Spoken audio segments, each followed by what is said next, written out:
Press the bell icon of the ePathshala channel and never miss another update. So hey student, this is your Vijay here और now again we are back with this video और बहुत बहुत स्वागत है आपका हमारे ई पाठशाला के चैनल में। मेरा नाम विजय है और आप क्लास 11th की पॉलिटिकल साइंस पढ़ रहे थे और पॉलिटिकल साइंस के दोस्तों न्यू सीरीज़ के हिसाब से जो नई सीरीज़ स्टार्ट करी गई है अकॉर्डिंग टू सीबीएसई बोर्ड, जो नया सिलेबस आया है, न्यू सिलेबस में कुछ चेंजेस हुए हैं और कोई नए टॉपिक्स ऐड हुए हैं। और दोस्तों इससे पहले आपने 6 चैप्टर पढ़ा था जुडिशरी के बारे में। मैं आपको इन्फॉर्मेशन देना ये चाह रहा हूँ कि 7 चैप्टर फेडरलिज्म यानी कि संघवाद पूरी तरीके से डिलीट हो चुका है। नाउ अब आपका 8वां चैप्टर जो है, जो पहले 8वां था अब ये 7वां हो चुका है। तो इसमें मैंने 8वां ही लिखा है क्योंकि सिलेबस में कुछ चेंज हुआ है, लेकिन नंबरिंग की प्रॉब्लम ना हो इसी वजह से सिर्फ आप चैप्टर के नाम पर फोकस करिएगा। चैप्टर का नाम है लोकल गवर्नमेंट, जैसे आप हिंदी में स्थानीय सरकार बोलते हैं। अब दोस्तों क्योंकि अकॉर्डिंग टू सीबीएसई बोर्ड नए सिलेबस ऐड हुए हैं तो इसीलिए इसके अंदर नए टॉपिक्स भी ऐड हुए हैं। ये वीडियो का पहला पार्ट है और साथ में हम जो नया टॉपिक देखेंगे इस वीडियो के अंदर वो भी मैं आपको बताऊंगा कि कौन सा नया पार्ट ऐड हुआ है, यानी कि नया टॉपिक कौन सा ऐड हुआ है। ओके, सो सबसे पहला टॉपिक यानी कि पूरे चैप्टर का जो हम कंटेंट पढ़ेंगे वो है क्या, बेसिकली वो है क्या हम जानने की कोशिश करेंगे। सबसे पहले हम जानेंगे कि importance of local government body. It means अगर हमारे पास एग्जीक्यूटिव है, जुडिशरी है और साथ में लेजिस्लेचर भी है, यानी कि कार्यकाली है, विधायिका है और साथ में हमारे पास न्यायपालिका भी है, मतलब संविधान को चलाने के लिए 3 बेसिक पिलर बहुत ज़रूरी होते हैं। But except of this we also need local government body. तो सबसे पहले दिमाग में यही आता है कि सीबीएसई बोर्ड ने ये चैप्टर रिमूव नहीं करा तो इसकी कुछ तो इम्पॉर्टेंट होगी, यानी कि लोकल गवर्नमेंट के बारे में सरकार आपको इन्फॉर्मेशन देना चाह रही थी, इसीलिए ये चैप्टर रिड्यूस नहीं हुआ है। सो नाउ अब हमें जानना है कि लोकल गवर्नमेंट की इम्पोर्टेंस होती क्या है। इस पूरे चैप्टर के अंदर हम जानेंगे लोकल गवर्नमेंट की इम्पोर्टेंस क्या होती है।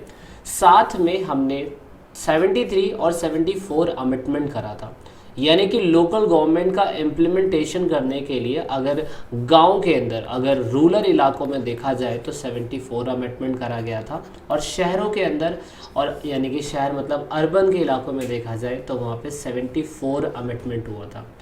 तो पूरे चैप्टर के अंदर आपको स्थानीय सरकार से रिलेटेड जो प्रावधान या संशोधन देखने को मिलेंगे वो 73 और 74 अमेंडमेंट पे आपको ज़्यादा फोकस करना है, ठीक है। और नाउ अब हम देखने की कोशिश करेंगे उसके बाद पूरे चैप्टर में कि अगर लोकल गवर्नमेंट बनती है, चाहे वो गांव में बन रही है चाहे वो शहरों में बन रही है, तो दोस्तों उसकी रिस्पॉन्सिबिलिटी, उसकी जिम्मेदारियां क्या होगी और साथ में फंक्शन यानी कि उसके काम क्या होंगे। तो फॉर द लास्ट 20 ईयर्स आप देखोगे जब से सीबीएसई बोर्ड है तो यही कंटेंट चलता आ रहा था, लेकिन फिर फाइनली उसके बाद सीबीएसई बोर्ड ने कुछ चेंजेस करे और चेंजेस में नए टॉपिक को ऐड करा गया, जिसमें से नया टॉपिक इस चैप्टर के अंदर यही है कि challenges of local government body, यानी कि ये न्यू टॉपिक है जो इस चैप्टर के अंदर ऐड हुआ है। इससे पहले आपने चैप्टर अगर ये देखे होंगे तो आप ये देखने की कोशिश करेंगे कि ये वाला पार्ट जो था इस चैप्टर के अंदर नहीं था। सो नाउ आई होप आपको क्लियर हो चुका होगा कि चैप्टर का कंटेंट क्या है। तो अब हम स्टार्ट करेंगे, अब हम देखने की कोशिश करेंगे, because guys it's a part 1 of this chapter, तो थोड़ा सा बड़ा हो जाता है ये पार्ट। तो मेरा मेन मकसद है आपको बेसिक कॉन्सेप्ट को समझाना। आइए फिर हम स्टार्ट करते हैं। तो सबसे पहले हम जानने की कोशिश करेंगे कि दिमाग के अंदर पहला क्वेश्चन यही होता है कि why do we need of local government, यानी कि आज से कम अगर राजा के शासन के बाद की कहानी देखी जाए तो उस समय पे लोकल गवर्नमेंट हुआ करता था। जब हमारा देश आज़ाद भी नहीं था तो उस टाइम पे भी लोकल गवर्नमेंट था, लेकिन आज़ादी के ड्यूरेशन के टाइम पीरियड पे लोगों ने सोचा कि इसका कोई ना कोई इम्पोर्टेंस होता होगा, इसीलिए इसको इम्प्लीमेंटेशन करके कॉन्स्टिट्यूशनल बॉडी बनानी चाहिए। सो दिमाग के अंदर एक क्वेश्चन स्टूडेंट के हमेशा रहता है कि भाई why do we need of constitution, why do we need of local government. Constitution बोल दिया मैंने, उसके लिए माफ़ी। अब यहाँ पे आपको समझना है कि लोकल गवर्नमेंट का फ़ायदा ये होता है कि ये जुडिशरी सिस्टम का या साथ में लोगों को न्याय देने का एक ऐसा सिस्टम है जो लोगों के बिल्कुल करीब होता है। यानी कि आप अपनी कंप्लेन के लिए डायरेक्टली कभी ना तो पीएम को कंप्लेन कर सकते हो, ना किसी एमएलए को, और ना ही किसी एमपी को, लेकिन आप अपने गांव के काउंसलर को या गांव के प्रधान को डायरेक्टली अपनी प्रॉब्लम बता सकते हो। So this is the reason behind that the local government we need it, that means closest to the people, सबसे पास में अपनी समस्याओं को दर्ज कराने का या बताने का तरीका हमें लोकल गवर्नमेंट के अंदर ही मिलता है। यहाँ पर कोई भी आम नागरिक जो है अपने दैनिक जीवन की समस्याओं को शेयर कर सकता है अपने गांव के प्रधान से, क्योंकि उस समस्या के लिए वो डायरेक्टली पुलिस के पास नहीं जाना चाहेगा। अगर वो डिस्प्यूट गांव के प्रधान से या किसी भी शहर के काउंसलर से इन्वॉल्वमेंट होने से अगर वो समस्या ख़त्म हो जाए तो बहुत बढ़िया है। So that is why local government का इतना तगड़ा फ़ायदा होता है। तो दैनिक जीवन में आम समस्याएं बहुत सारी होती है, हर चीज़ के लिए आप डेली पुलिस को नहीं बुला सकते, है ना। तो इसीलिए हमें लोकल गवर्नमेंट के ऊपर ज़्यादा फोकस करना होता है। तो इसीलिए मैं कह सकता हूँ कि इतना हमें ज़रूरत होती है। और ये जो समस्याओं का समाधान होता है वो पूरी तरीके से यूटिलाइज़ करी जाती है लोकल नॉलेज का। दैट मीन्स अगर मान लीजिए कि ए और बी पीपल में कोई डिस्प्यूट चल रहा है और साथ में वहाँ गांव का प्रधान अगर उस समस्या का समाधान कर रहा है, तो वो वहीं की लोकल समस्या को इम्प्लीमेंट करके या साथ में वहीं की लोकल नॉलेज का इस्तेमाल करके ए और बी के डिस्प्यूट को सॉल्व करने की कोशिश करेगा। वो सोचेगा कि किसी तीसरे व्यक्ति को इसमें इन्वॉल्व ना किया जाए, या ज़रूरत पड़ने पे उसकी मैं कह सकता हूँ कि उससे इन्फॉर्मेशन ली जा सकती है। तो दैट मीन्स कि अगर स्थानीय सरकार होगी तो यूटिलाइज़ करेगी लोकल नॉलेज का। इसका फ़ायदा दोस्तों यही है कि ऑर्डिनरी व्यक्ति के लिए एक पूरी तरीके से उनके आम जीवन के अंदर एक एक्टिव पार्टिसिपेशन देखने को मिलता है लोकल गवर्नमेंट से। अगर मान लीजिए गांव के अंदर कोई समस्या चल रही है तो उस समस्या को पूरी तरीके से गांव के प्रधान से या काउंसलर तक पहुंचाने की जिम्मेदारी भी एक आम नागरिक की ही होती है, क्योंकि वो डायरेक्टली एमपी एमएलए के पास उन समस्या को लेके नहीं जा सकता। तो इससे कहीं ना कहीं जनता के बीच में एक अवेयरनेस भी देखी गई है ना। तो ये है। दूसरा फिर सबसे अच्छी बात जो मुझे लगी वो मुझे ये लगी कि अगर गांव का कोई भी प्रधान है या शहर के अंदर कोई भी पार्षद है तो दोस्तों वो पूरी तरीके से लोकल व्यक्तियों के लिए ना पूरी तरीके से रिस्पॉन्सिबल होगा। वो पूरी तरीके से उनके न्याय के लिए, उनके हक के लिए लड़ने के लिए कैपेबल होगा। So that is why I think मैं कह सकता हूँ कि जो लोकल गवर्नमेंट बॉडी है उसकी रिक्वायरमेंट हमें होती है और होती रहेगी और होनी भी चाहिए। सो इसीलिए अब आपको क्या लगता है कि ये तो चलो मैंने ये बता दिया आपको कि लोकल गवर्नमेंट बॉडी का ये इस्तेमाल है, हमें इन सब चीज़ों की ज़रूरत पड़ती है, इसीलिए हमें लोकल गवर्नमेंट बॉडी चाहिए ही चाहिए। तो ऐसा नहीं है कि इसका इस्तेमाल आज के पहले टाइम पे नहीं होता था। जिस समय भारत देश आज़ाद भी नहीं था ना, तो उस टाइम से आपने बहुत टाइम पहले पे पंचों की कहानी सुनी होगी। सरपंच जिन्हें बोलते हैं, पंच बोलते हैं। प्रेमचंद की कविता, प्रेमचंद की बहुत सी कहानी भी है, उनमें उन्होंने कहीं ना कहीं पंचायत से रिलेटेड समस्याओं को दिखाने की कोशिश करी कि कैसे वो आम जनता के बीच में अपनी मौजूदगी दिखाते हैं, है ना। तो इसकी शुरुआत एंशिएंट डेज पे भी हो रखी थी, यानी कि जब देश आज़ाद भी नहीं था तो उस समय पे विलेज असेंबलियाँ हुआ करती थी और वहाँ पे पंचायत होती थी। उन पंचायत के अंदर 5 व्यक्ति होते थे जो पूरी तरीके से पूरे गाँव के निर्णय लेने के लिए सक्षम होते थे, क्योंकि अर्ली टाइम पीरियड पे जब हमारा देश आज़ाद नहीं था और अंग्रेज लोग भी नहीं थे, तो उससे पहले हमारे देश के अंदर हर समस्या का समाधान करने के लिए राजा नहीं आता था, और ना ही तो देश के अंदर कोई भी प्रधानमंत्री था और ना ही देश के अंदर कोई राष्ट्रपति था। So on that time you know that this is a main concept that we need local government in the ancient days के टाइम पीरियड पे भी अगर हम देखें तो सही मायने में आप इन चीज़ों को देखोगे कि इम्प्लीमेंट होता था। अगर आपको सही मायने में इसका रियल एग्जांपल देखना है तो आप अनिल कपूर की एक मूवी है जो बुलंदी है, और इस बुलंदी मूवी के अंदर पूरी तरीके से दिखाने की कोशिश करी गई है कि कैसे लोकल गवर्नमेंट बॉडी सही इंसाफ के लिए पूरी तरीके से सक्षम है और साथ में वो पूरी तरीके से आम जनता के हित में खड़ा हुआ है। सो मेरा इस वीडियो को इस मूवी को प्रमोशन करने का कोई लेना देना नहीं है, बस आपको इस कॉन्सेप्ट को समझाने के लिए आप देख सकते हो बुलंदी मूवी। जो आपको कहीं पे मिल जाएगी देखने के लिए, जिसमें दिखाने की कोशिश करी गई है कि एंशियंट टाइम पीरियड पे जिस समय लोकल गवर्नमेंट होती थी तो उस समय पे इन लोगों का काम कैसा होता था। ठीक है, तो आपने ये देख लिया। अब दोस्तों अगर मॉडर्न टाइम की बात करें, क्योंकि ये तो एंशियंट टाइम पे था, तो अगर मॉडर्न टाइम की बात करें तो मॉडर्न टाइम वाला पीरियड आपको पता है 750 एडी से लेके 1800 एडी के बीच का था। और उसके बाद पूरी तरीके से ये था मिडिवल टाइम पीरियड, और उसके बाद 1800 एडी से लेके नाउ अभी तक जितना भी टाइम पीरियड चल रहा है सारा का सारा वो मॉडर्न टाइम पीरियड है। तो इस चीज़ का इम्पोर्टेंस देखते हुए, क्योंकि हम लोग तो गुलाम थे, हम लोगों को वैसे भी 1757 से ही गुलाम बना दिया गया था आफ्टर बैटल ऑफ प्लासी, तो इसके इम्पोर्टेंस को समझा गया था ब्रिटिशर्स के द्वारा भी। तो इसीलिए हमारे भारत के अंदर द लॉर्ड रिपन, आप देख सकते हो इनकी इमेज, ये उस समय पे हमारे भारत के अंदर आए थे जिस समय पे मोनार्की सिस्टम चल रहा था इंग्लैंड में एडवर्ड 7 के द्वारा। ये उनके द्वारा भारत के अंदर भेजे गए थे, और ये उस समय पे कौन थे, गवर्नर जनरल थे। और ये कब से कब तक रहे थे भारत में, 1880 से 1884 के बीच में। इस टाइम पीरियड पे ये भारत के अंदर रहे थे, और इन्होंने एक टर्निंग पॉइंट करके दिखाया।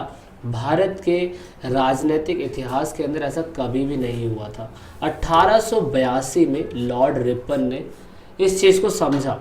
लॉर्ड रिपन ने इस चीज़ को ये समझा कि स्थानीय सरकार का होना बहुत ज़्यादा ज़रूरी है, क्योंकि वो पूरी तरीके से लोकल जो बॉडी होती है, लोकल जो लोग होते हैं, उनके लिए इंसाफ का काम कर सकता है। सो दैट इज़ वाई ये एक नए एडमिनिस्ट्रेटिव को सही तरीके से सुधार करने का एक स्टेप लिया गया था। इसीलिए दोस्तों यहाँ पर लॉर्ड रिपन जो है वो लोकल गवर्नमेंट बॉडी के कहीं ना कहीं फादर माने जाते हैं। तो father of local government body अगर पेपर में 1 मार्क्स का आता है तो आप ये लिख सकते हैं लॉर्ड रिपन का नाम। यानी कि भारत में एंशिएंट टाइम पीरियड में तो चलता था, लेकिन सही तरीके से इम्प्लीमेंट करने का तरीका जो लॉर्ड रिपन ने निकाला मॉडर्न टाइम पीरियड में, दैट इज़ वाई ये उस टाइम पीरियड पे फादर ऑफ लोकल गवर्नमेंट बोले जाते हैं। तो बहुत अच्छा था टर्निंग पॉइंट कि इन्होंने इस चीज़ को महसूस करा और ये समझा कि हमें लोकल गवर्नमेंट बॉडी होनी चाहिए। तो इस तरीके से ग्रोथ हुई हमारी इंडिया के अंदर लोकल गवर्नमेंट की। इससे बहुत साल पहले था लेकिन लोगों को पता नहीं था, लेकिन लॉर्ड रिपन ने इस लोकल गवर्नमेंट बॉडी की ग्रोथ के लिए एक बहुत इम्पॉर्टेंट स्टेप लिया इन्होंने। तो अब आपको क्या लगता है कि इसकी शुरुआत नहीं हुई होगी आगे जाके? बिल्कुल एग्जैक्टली हुई होगी। जब भारत सरकार ने इंडियन गवर्नमेंट ऑफ एक्ट निकाला 1919 में, तो भी इस लोकल गवर्नमेंट की आइडिया को सपोर्ट करा गया। साथ में जब ये क्या कहते हैं, इन लोगों ने देखा कि हमें इस चीज़ की ज़रूरत है, इसलिए इन लोगों ने ग्राम पंचायत की स्थापना करी थी, जिसे आप विलेज पंचायत बोलते हैं। कब स्थापना करी थी इन लोगों ने? 1919 में ही। किस समय? जिस समय गवर्नमेंट एक्ट ऑफ इंडिया आया था।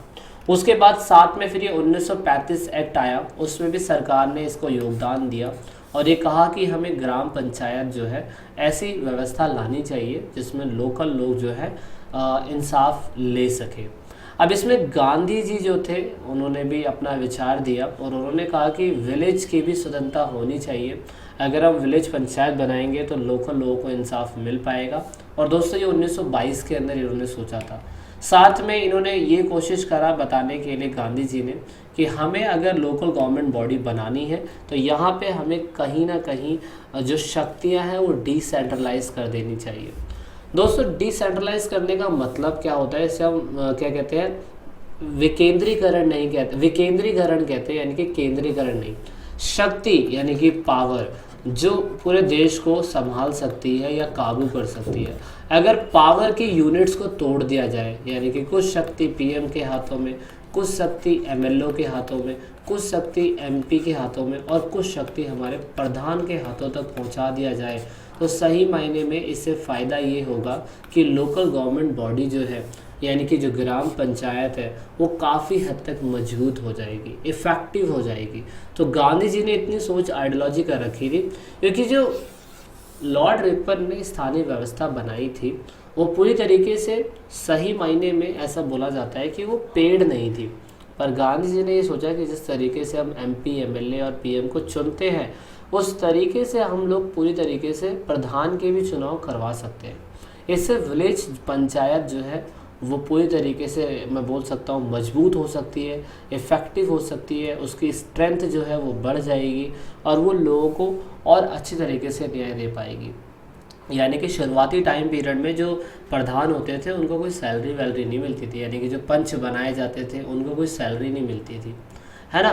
तो अब हमारा देश जब 1947 के अंदर तैयार होता है, आपको पता ही है 1947 में हम लोगों ने अपना देश आज़ाद करा था, तो स्थानीय सरकार ने जो स्थानीय सरकार थी, लोकल गवर्नमेंट थी, उन्होंने कहा कि अगर हमें लोकल गवर्नमेंट बनाना है तो ये एक स्टेट मुद्दा होना चाहिए, और ये स्टेट मुद्दा होने की वजह से जो हमारे direct principle of state policy है उसमें इन चीज़ों को ऐड किया जाना चाहिए।